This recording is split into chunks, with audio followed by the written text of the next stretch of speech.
Okay, today we will continue with our lecture on strain analysis, which is basically strain displacement relation. Okay, the particular slide, okay, that is downloaded here, and I am showing it. Right. So recall that in the last class we discussed about this strain displacement relation, different measures of strain, etc., regarding shear strain, normal strain, and afterwards we considered a body in general, and the displacement of a point is considered in 2D plane. That means we projected this figure in 2D, say in xy plane, and we analyzed the strain of this point O here, given a displacement field u and v at this point.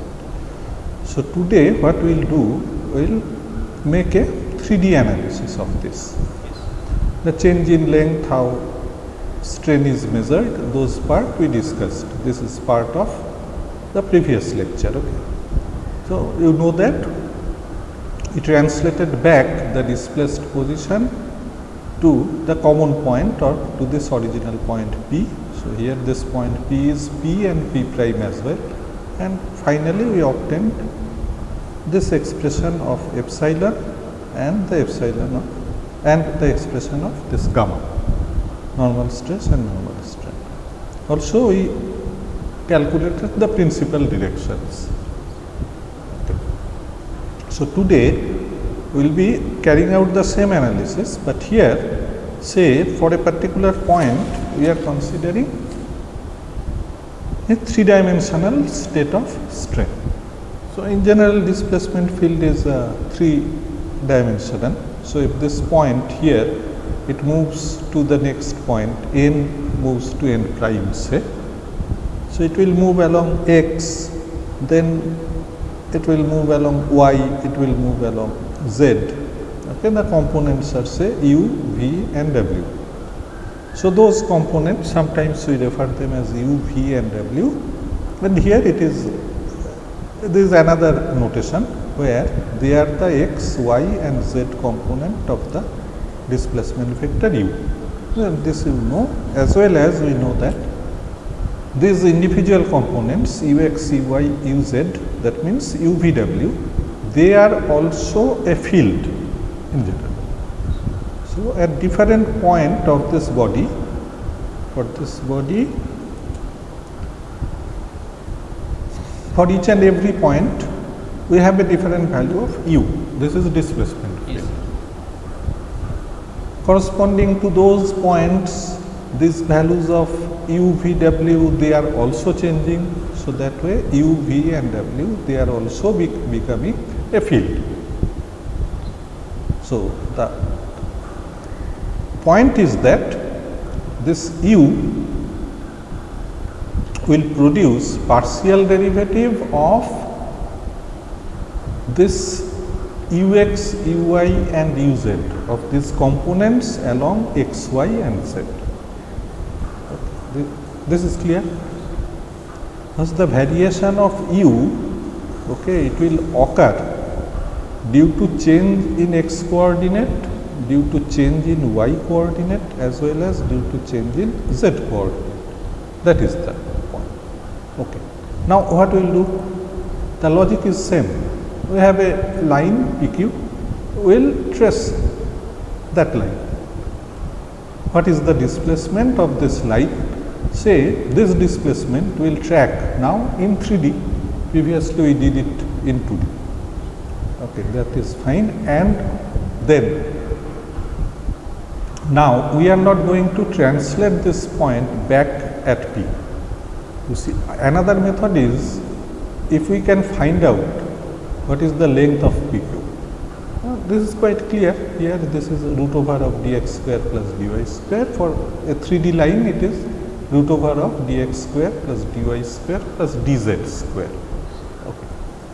And if we can find out the coordinates of this displaced points P and Q, that means P prime and Q prime, we can also find out what is this length.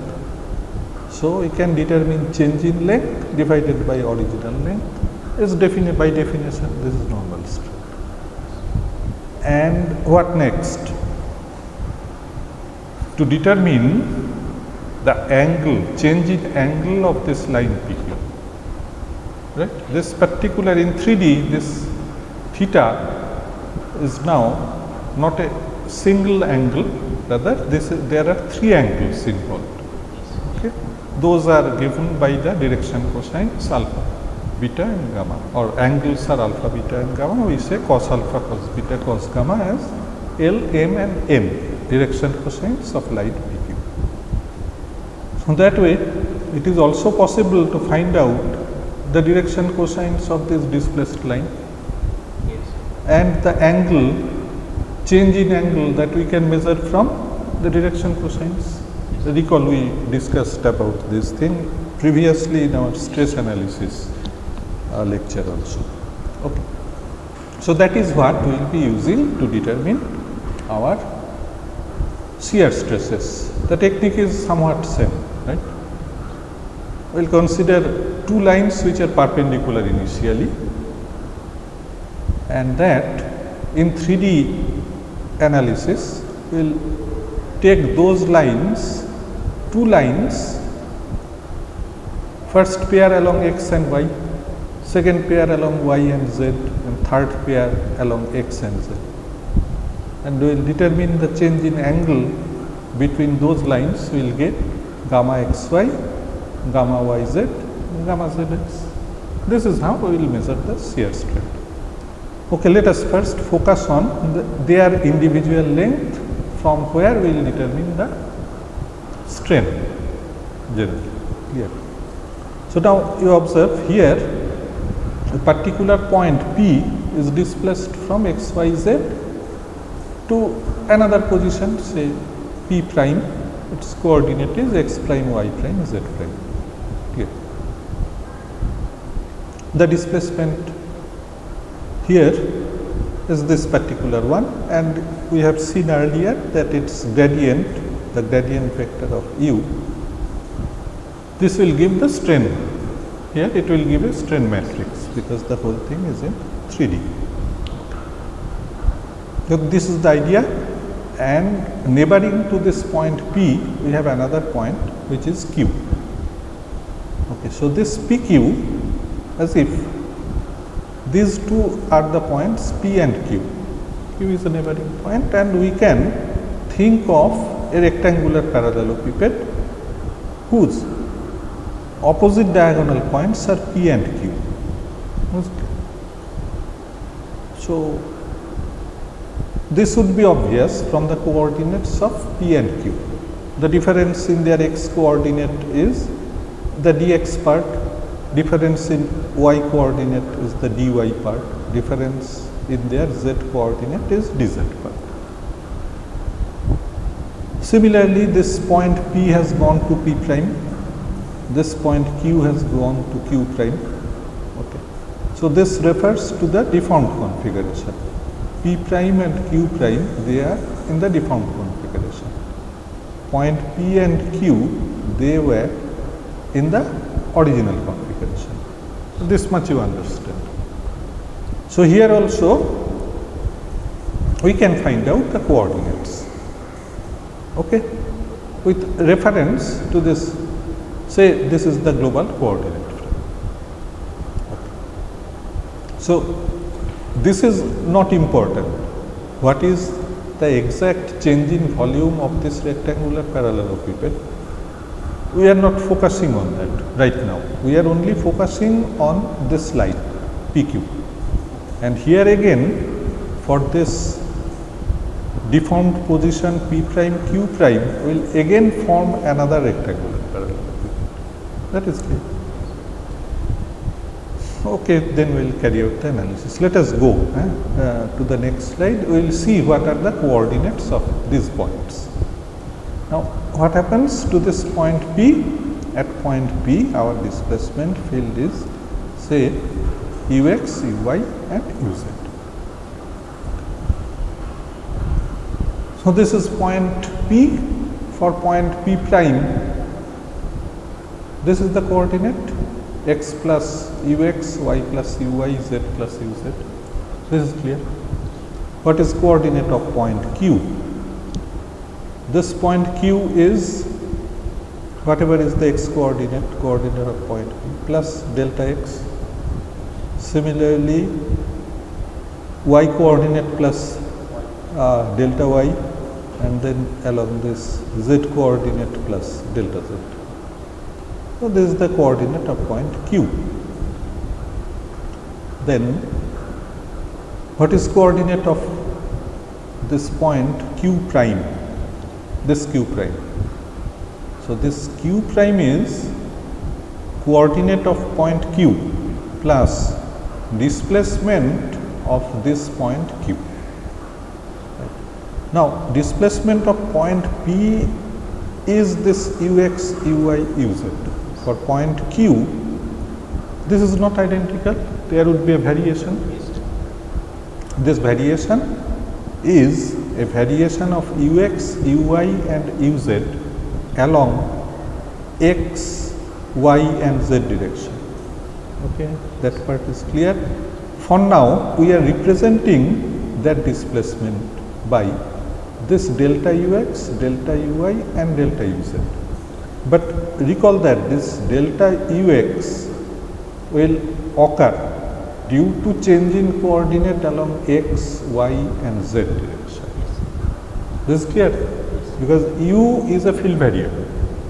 This uy also is a field variable. So these derivatives, they will exist. So this part is clear? Now you see, coordinate of point Q prime is its initial coordinate plus this much of displacement. So x plus delta x plus ux plus delta ux. This much is the x coordinate of point Q prime. This is clear. And this is the similar thing for y and z coordinate. Component of PQ, delta x, delta y, delta z, quite clear, this PQ. For P prime, Q prime, let us consider another such rectangular parallelogram, taking these two as the opposite diagonal points. Say those are delta x prime, delta y prime and delta z prime. So what is delta x prime? The difference in coordinates between Q and Q prime. This is the coordinate of Q, x component x plus delta x. Okay. For Q prime, what we have? X plus, I am sorry, what I have to take is from P prime, I have to take the difference, right? So this is x plus ux, because we are considering the point P prime and Q prime. Point P prime and Q prime. So coordinate of point P prime is this x plus ux. This is Q prime. From here, let us remove this x and this ux. What remains is delta x plus delta ux. So this is the thing. Clear? This is equal to delta x prime. Clear? Okay. Now, if these components are known, delta x, delta y, delta z are say known. Okay, we have tracked those points, so we know this coordinate. So we can find out this length PQ. Okay, square root of this quantity delta x square plus delta y square plus delta z square. Similarly, we can find out what is the length P prime Q prime. Yes. So, is it clear? Yes, sir. Square of these quantities, I will take it. Okay. So now for ease of computation, let us not determine the square root right now. Let us keep it in this fashion and determine what is this quantity. This is clear? This is in the form of a square minus b square, right? So this we will express afterwards as a minus b into a plus b. So from there, this a minus b part will give a strain part also, because that is change in length. Okay, and that when divided by this pq square would be a measure of strain. We will carry out this thing afterwards, but right now let us do one thing. Let us compute what is this quantity. So what we have to do now? We have to evaluate delta x plus delta ux whole square. What is delta ux? This is given here. So this plus delta x whole square. This is what it will give, delta y plus these quantities here, and this is what we will get. And we are subtracting from there delta x square, delta y square, delta z square. So in the final expression, what we will get, that is expressed in this particular form. This is a, say it is a cryptic expression, but we observe that from here what we will get, some expression when we will substitute for delta ux, what we are getting is some part where delta x, delta y, delta z will exist, right. So ultimately in this expression we will get some square term of delta x, delta y, delta z, and some cross term between delta x, delta y, delta z, and delta x, delta z. Only that is the only possibility. So that way what is done here, the terms whose multiplier is delta x square, those terms are clubbed together, and that is named as exx. Is clear? Same thing for delta y square, those terms are collected, this is eyy. Here we have the cross product delta x, delta y. So this part is named exy. The detailed calculation part you can do, actually you have to carry it out of your own, and you have to check that this exx, eyy, ezz, they are given by this. And exy, eyz and exz, they are also given by this. This is what will come if you carry out this analysis. This particular operation will give this expression. Sir, delta x star equal to delta x plus delta ux. Right, and delta ux is given by this. So what we are getting, delta x plus this del x of ux, delta x plus this and whole square of that.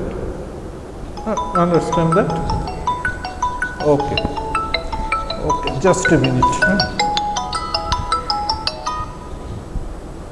একটু পরে phone করব? ঠিক আছে, ঠিক আছে, ঠিক আছে, ঠিক আছে, ঠিক আছে, ওকে, ওকে, okay. So let's continue. So this much is clear, Yes, right? Okay. Now you observe one thing. This 2 will come here. Right? We have a 2 here, right? And this particular expression, it can be expressed as 2 into this, 2 into this, 2 into this part, and here 2 into exy, this we can write as exy plus eyx. Yes. That is possible, right? And that is the significance of this thing.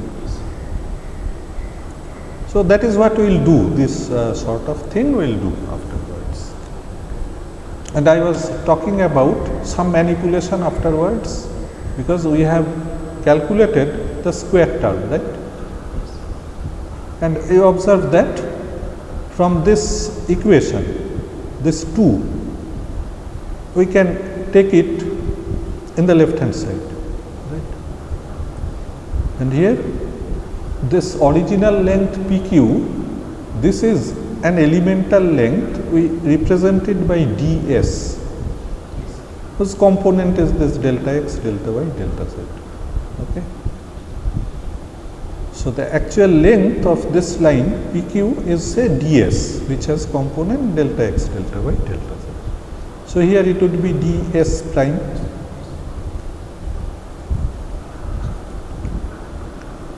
So this particular quantity, this is ds square, sorry, ds prime square minus ds square, and divided by 2, 2 is coming from the right hand side, and we are also dividing it by the original length PQ square.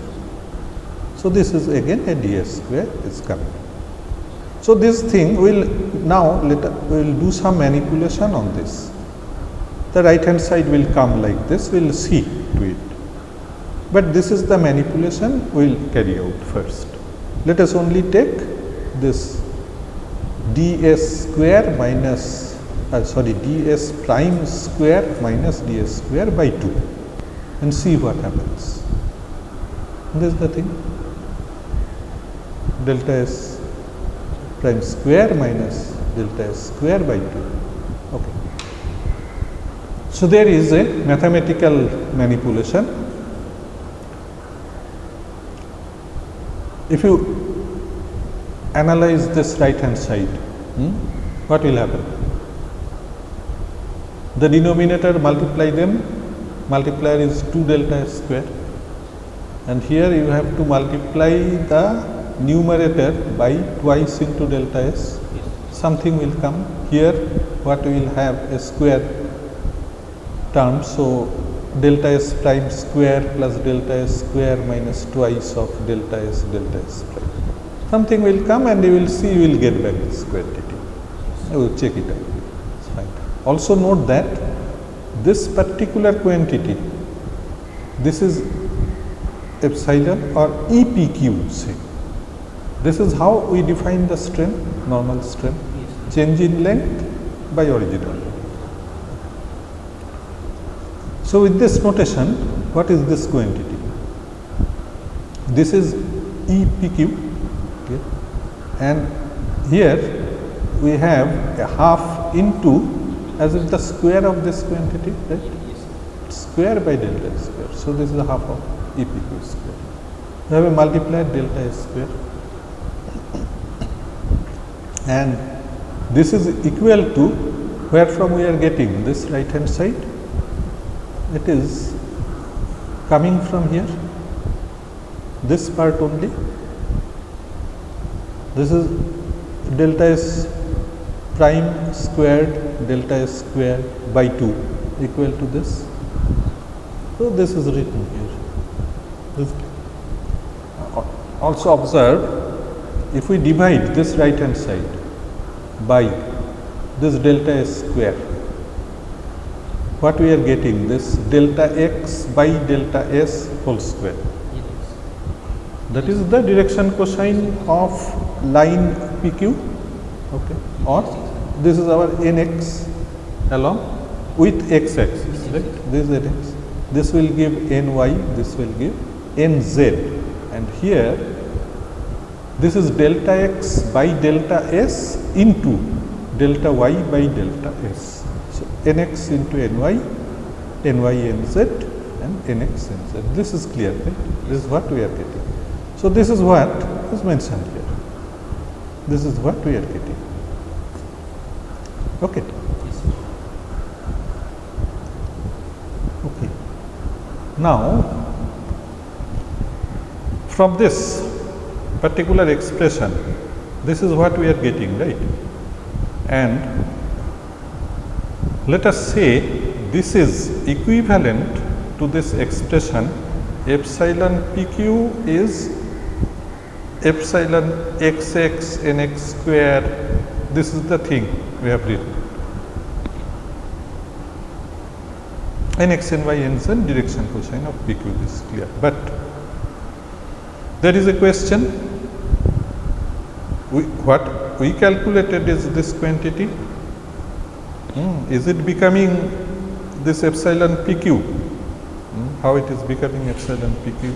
How this EXS is becoming epsilon XX? Okay, those things let us examine. Right. So for that, let us take the line PQ. Along this line PQ is general oblique line, but we can orient it along x-axis or along y-axis or along z-axis. So first case, PQ is aligned with x-axis.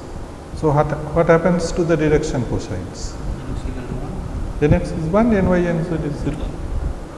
So what happens to this particular expression? So here this EPQ, now the line is along x-axis, so this PQ we are representing by say EX. Okay. So this is becoming EX 1 plus half EX, and in this right hand side you see NY, NZ, there are all cross multiplication with this NY and NZ. So only part which is remaining is EXX. Nx square is also 1, 1 squared is 1. So this is what we are getting. Now again you carry out some mathematical manipulation on this. Okay. Multiply this by 2, what you will get? First is 2EX. Now 2 into EX into half EX. This is EX square. On the right hand side we have 2 into EXX. Now add 1 on the both side, both left hand and right hand. So right hand we had EX square plus 2 into EX plus 1. This is clear? We had a EX square previously, plus we had 2 into EX, and if we add 1 to it, what it is? 1 plus EX whole square, is it not? This is clear? So right hand side, left hand side is becoming 1 plus EX whole square. Clear? What is the right hand side? 1 plus 2EX. So on the left hand side, if we take a square root, in the right hand side also we have to take a square root. Our left hand side was 1 plus EX. So that EX we are taking in the right hand side. So this is ultimately is EX. Okay. So strain, what does it indicate? Strain of a line which is oriented along x-axis. PQ is parallel to x-axis. Right. Now what is this quantity? You know binomial expansion, what it will be? 1 plus half into twice EXX plus some higher order term will come. Those are EXX square, cube, etc. Those terms we are neglecting. This is clear? So there is an approximation in it. Neglecting those higher order terms, what we are getting is EXX only. Half into 2 is 1, so 1 plus EXX minus 1 is becoming EXX. Okay. So this is becoming our this epsilon XX. Similarly, if we orient it along y-axis, along z-axis, we will get this EYY, the epsilon YY, EZZ.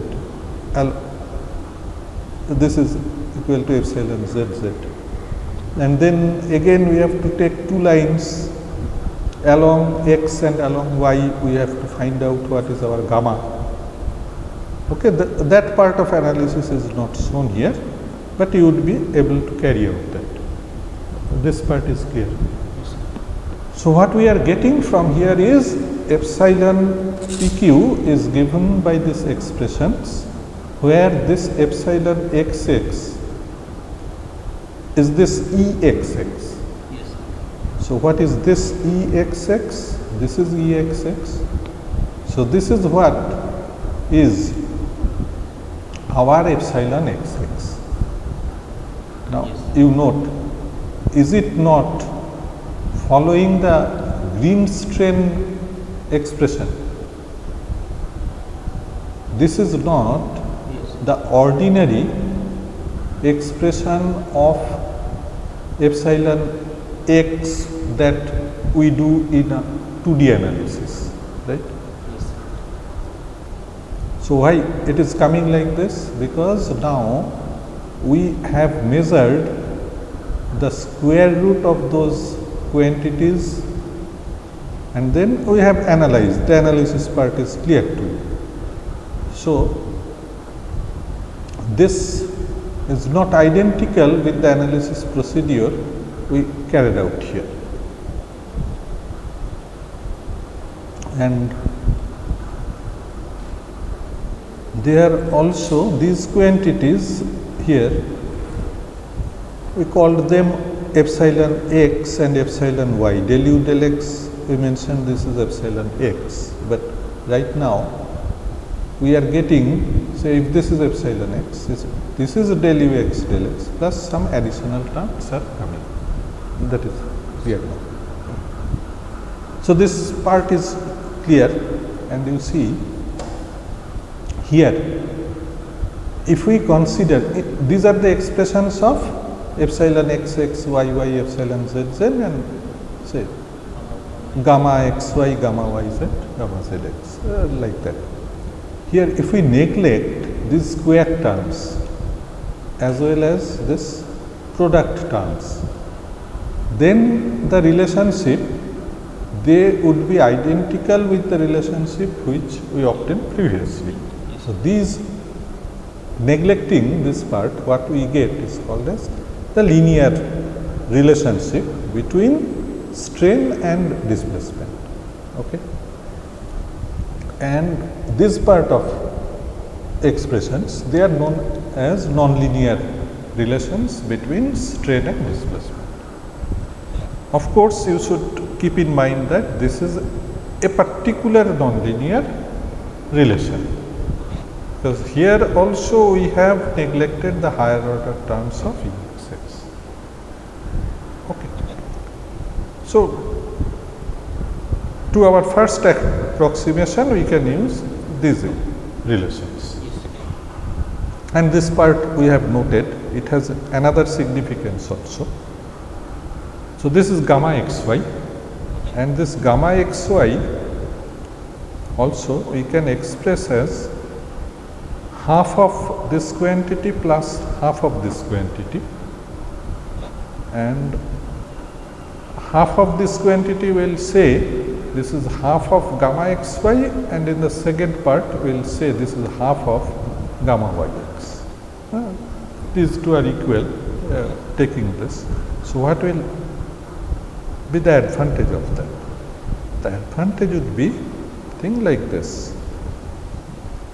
You see this expression. What is this expression? Here, if we represent this gamma xy as half of epsilon xy, right? If we express it as half gamma xy as epsilon xy, then what is this particular expression? This will give rise to 6 terms. This is epsilon xy nx ny plus epsilon yx ny nx. So from here also we are getting 2 more terms, and ultimately this epsilon pq can be expressed like this. Okay. So this is basically the matrix notation, although this is the tensor notation here. So this is the matrix notation also, we can say. This is a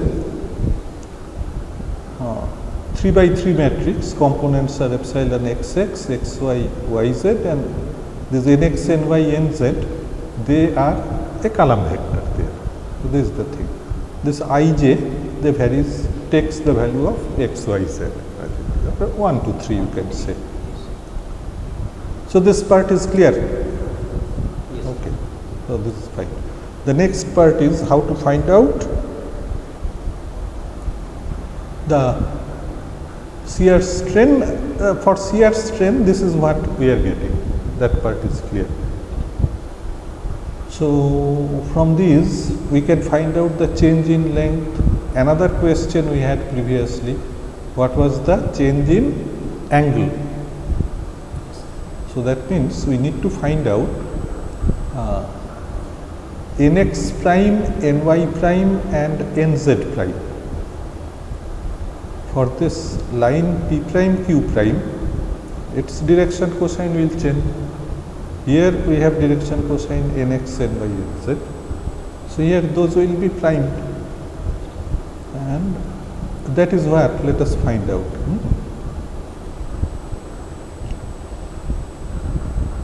So you see here the direction cosines for line p prime q prime. What is this direction cosines? Change in length of P prime Q prime by what? So the length, and this is the x component of the length p prime q prime, right? Change of length. We are considering direction cosines. So direction cosine means for this line p prime q prime, if we construct a rectangular parallelepiped here like this, then we have a delta x prime here for this. That delta x prime by p prime q prime, this is our nx prime, Yes. is it not? That is what is written here. So this is the delta x value for p prime q prime. You see, from here this is q prime, this is p prime. What is the difference? Delta x plus delta v. Okay. So that is what is written here, delta x plus delta ux. Yeah. Now what is this delta ux? That delta ux or delta x plus delta ux, this is shown here,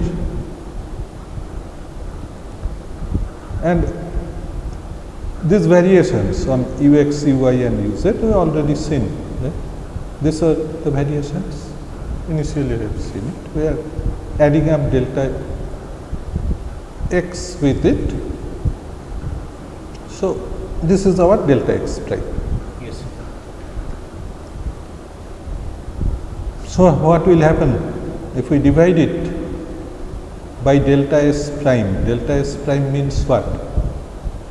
Delta s into 1 plus epsilon pq. Yes. Right here. So here it is 1 plus epsilon pq into delta s, and what is this? Delta x by this delta s. This, here you see, here we have a delta x, right? That delta x by delta s, this distance is nx. Yes.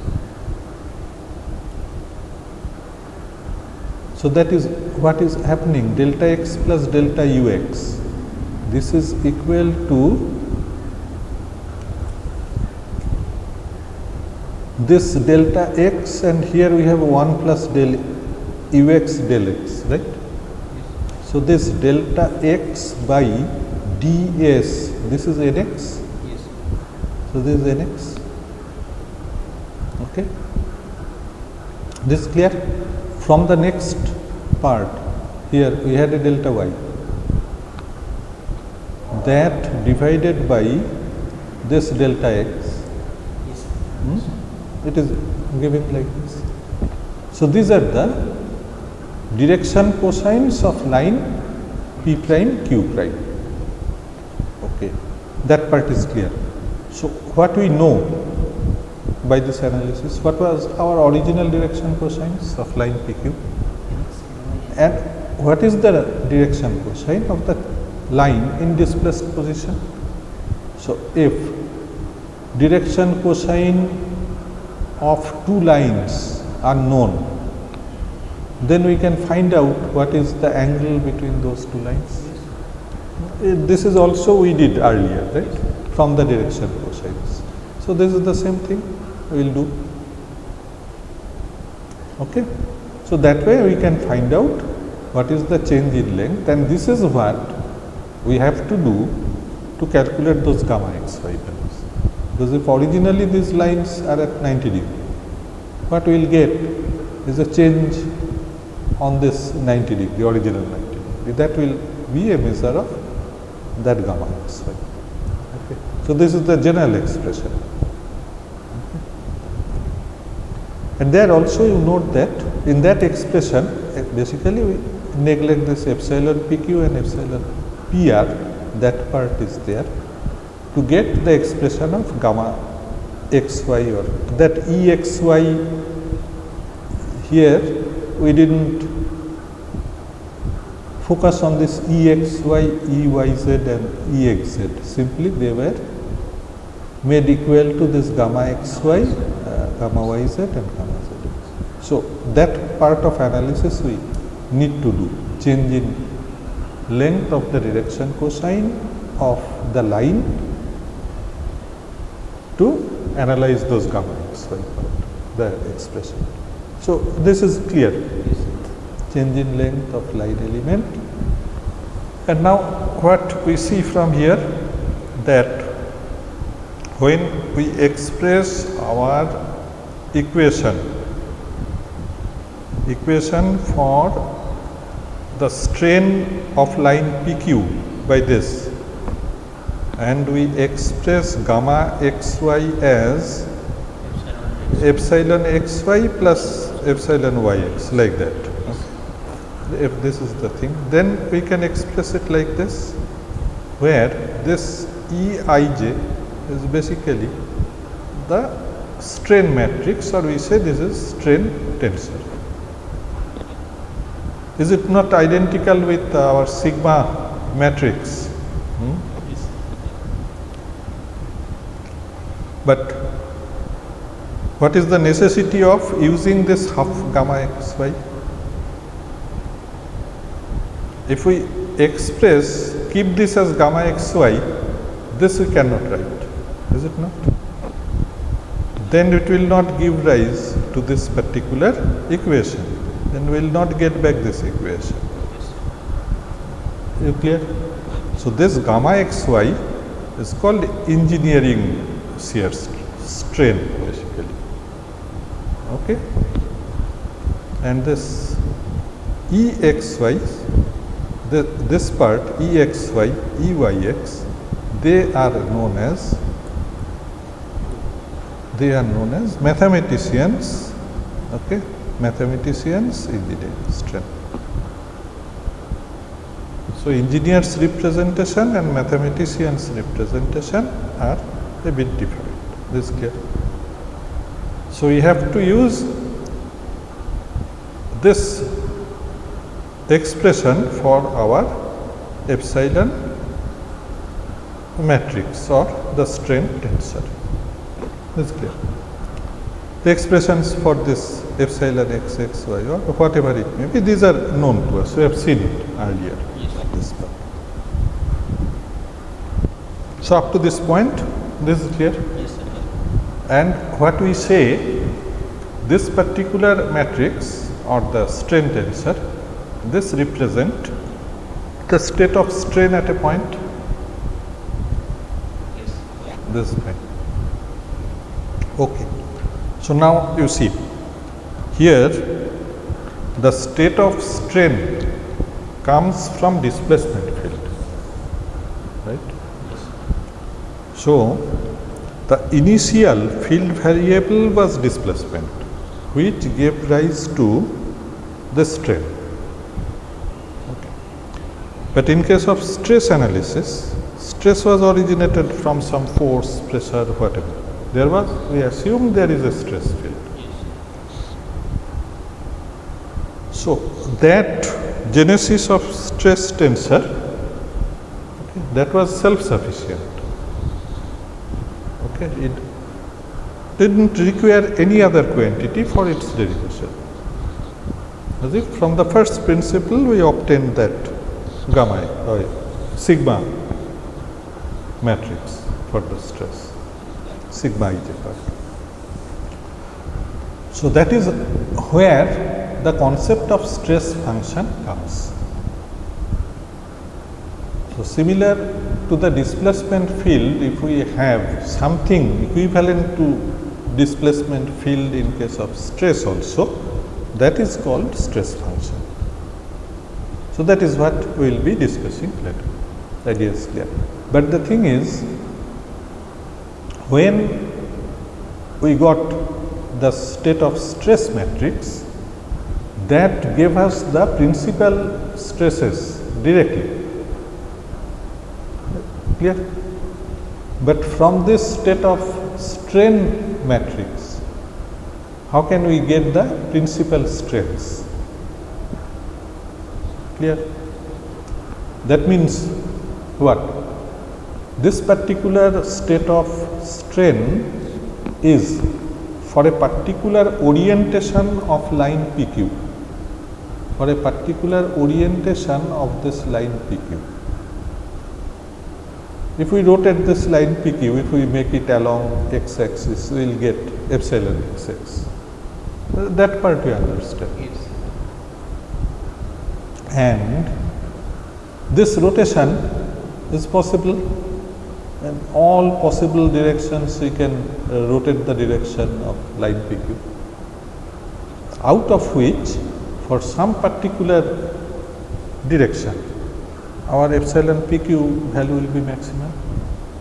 Yes. That would be principal state, right? Yes. But how to find it out from this strain tensor? That is the question. Okay? Let us focus on that part. Okay. I think we have discussed all these things, right? Okay, change in direction. This part you understood? Yes. Okay, all these slides. Okay. So next part is finding out the direction cosines. Sorry, principal strains. This is a particular problem. The line PQ and PR, they are given. The direction cosines are given. A displacement field is also given at a point. So for this particular problem, what you have to do is, you have to find out the angle between these two lines before deformation and after deformation. So this nx1, ny1 and nz1, they will change due to this displacement field. You have to determine that. For this line PR also, you have to determine what are the changed values of direction cosines. Now, take a note of this thing. When solving this problem, the problem is clear to you, what you have to find out. Yes. Now, in solving this problem, we can use a linear relationship between strain and displacement. These are the linear relations. Yes. As well as we can use the nonlinear relation that we derived. Okay, that means these relations. So this is not written here, but when you will solve this problem, must solve it using both the methods. You see how much is the change in result. Okay. Now that of course will be a function of this displacement field. Okay. So it is not that if you don't get any change in the result, that doesn't mean that this nonlinear relations has no effect. Of course, it is a function of this displacement field on which this change depends. That might be another problem of that. Anyway, I will show you solution of this problem using MATLAB. Thereby it will become easier. Okay, let us proceed further. We'll determine principal stresses, principal directions actually, and the principal strains. This is our expression, right? This is the expression for epsilon PQ. We'll start from here.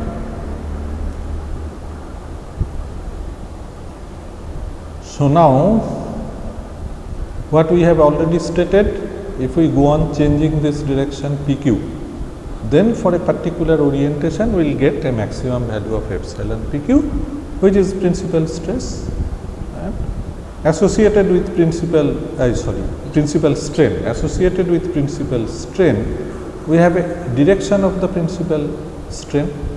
Those are principal directions. So of course, this principal direction will be 3 in number because it is in 3D, and they are principal orthogonal as well. This is same for stress also. And in general for elastic material, the directions of the principal stresses and principal strains, they are identical. Now, whatever that part we will see. Let us first find out the principal strain. So, this particular value depends on direction cosines, directions. So, that means values of nx, ny, nz, etc. The question is nx, ny, nz, they are independent to some extent, right? Not nx, ny, nz, all of them are not independent. We can only change 2 of them, say alpha and beta we can change, and then gamma will become fixed automatically. That you know, nx square plus ny square plus nz square is 1. That is there. So that is what we will be using here. We will make a independent variation of that. So, and to find out the maximum value, okay, what we will do, we will take derivative of this epsilon PQ with respect to nx, ny, but we cannot take it. If we take derivative with respect to x and y, then the other one will become fixed automatically because nx, ny, nz are somehow related by equation. So, we can take any 2 of these variations, not all 3, okay, not all the 3 variations. So, what we do, let us first vary epsilon x, keeping, let us first vary nx, direction cosine along x, keeping this ny fixed, nz is varying. And in the second case, let us keep this nx fixed and let us vary this del ny, and nz is also varied. Okay. So, in the first case, this is the relation between the direction cosines. Let us take derivative with respect to nx, keeping ny fixed. Okay. What it will give? Twice nx plus this is becoming 0, no contribution. From here twice of nz into del nz del nx. Okay. Second case, let us keep nx constant, ny, nz they are varying. So, this is 0, no contribution. This is giving twice of ny, this is giving twice of nz into del ny of nz. This is 0, the right hand side is a constant. Okay. And now, this is one, this is gives us a relation between nx and nz. Here we get a relation between ny and nz that we will be using. Okay.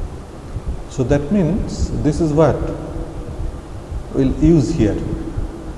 This gives us a value of del nz by del nx. From here we will get a value of del nz by del ny. And then we have this equation, the general equation for the line PQ, the strain of line PQ. Here also we will take derivative with respect to x, keeping ny fixed. Clear? Observe, first term 2nx into epsilon xx, Yes. second term 0. Okay. Then we must have a term twice of nz. Okay. Then epsilon zz is there, and this del nz del nx, that is there. And from here gamma xy into ny, right? Gamma xy into ny. Similarly, where we have nx, this is gamma xz into nz, and this will give rise to two terms, right? Gamma yz, ny, nz. These two terms will come from here. Okay. This is clear. Yes. The second is we are taking derivative with respect to ny, keeping nx fixed. That's clear. So these are the two equations we are getting. Yes. Clear? In these two equations, what we are substituting? This del nz del nx here, this del nz del ny here. Okay. So what we get? This is minus 2 will get cancelled, Minus nx by nz. Yes.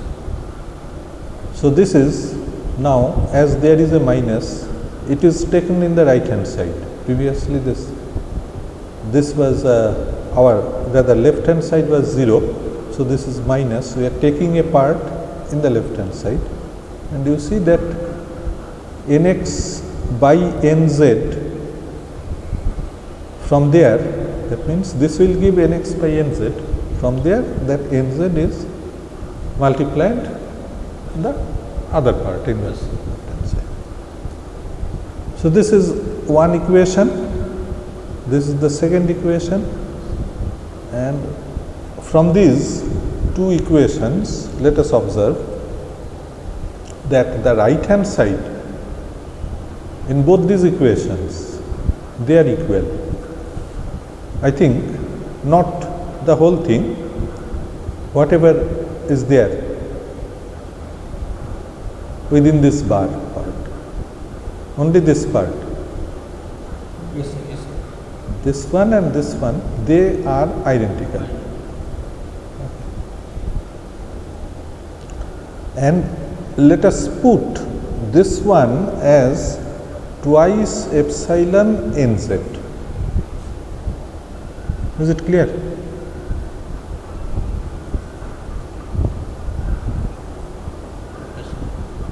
So this is what epsilon is not known to us. Let us take this is a variable. We are only taking this part as twice epsilon nz. Okay. So now what happens? If we substitute that part, okay. So this twice epsilon nz is this. This means what we are representing is this. This is the same thing. This thing is the same, and there is a minus sign also here. We are taking a minus sign. Taking a minus sign. So this twice epsilon nx, where from it is coming? This nz and this nz, they are getting cancelled. Okay. So whatever we are having in the right hand side is twice epsilon nx, there is a minus. Okay. So that minus part we are taking in the left hand side, our right hand side becoming 0. Clear? First one. From the second one we are getting this thing. Well, see, from the second one, this is what we will get. Here again nz getting cancelled, we are taking minus twice epsilon into ny in the left hand side. This is the thing. And similarly, we will get the third equation also. So, where we have to keep, say nx we are keeping as a variable and we are taking ny and nz. Once nz fixed, ny varying, and then y fixed, nz varying. So, that way we will get the third set. This is also clear. And what is these three sets of equations? This we can write in this fashion, where this gamma xy they are represented, half of those things, this you know. So, this is what we are getting, and this thing, this is the thing, Yes, sir. and this is the same form that we get for Cauchy's stress equation. Okay. So, now we have to expand the associated determinant. Actually, this is a matrix form of equation. This is the associated determinant which is expanded, and it will give a cubic in epsilon. Okay. So, this unknown epsilon, this will give us 3 roots of that epsilon, which would be the value of the strain, or they would be the principal strains. And here we represent, we will get 3 invariants also. These are the invariants of the strain matrix. Okay. Strain matrix means this one basically. Okay. And they are represented conventionally by J. I for stress, I1, I2, I3, J1, J2, J3 for strain. And then we can solve for the principal strain. So, here also it is possible to draw more circle for the strain field. Okay. Similarly, there is a Lode and Nadai coefficient, which is now a similar expression, but this is for our principal strains. Is clear? This much be able to do. So, this is another problem, is to find out the principal strains. Okay. So, this much for today. Next, there are some more topics which are that strain deviator part, strain field, etc. So, this part along with some problem solution in MATLAB. So, this is one of the problem. The other problem was to determine the change in direction or change in direction of a line element, the angle between the lines, etc. These sort of problems we will be discussing in our next lecture. Okay. So, let us stop here.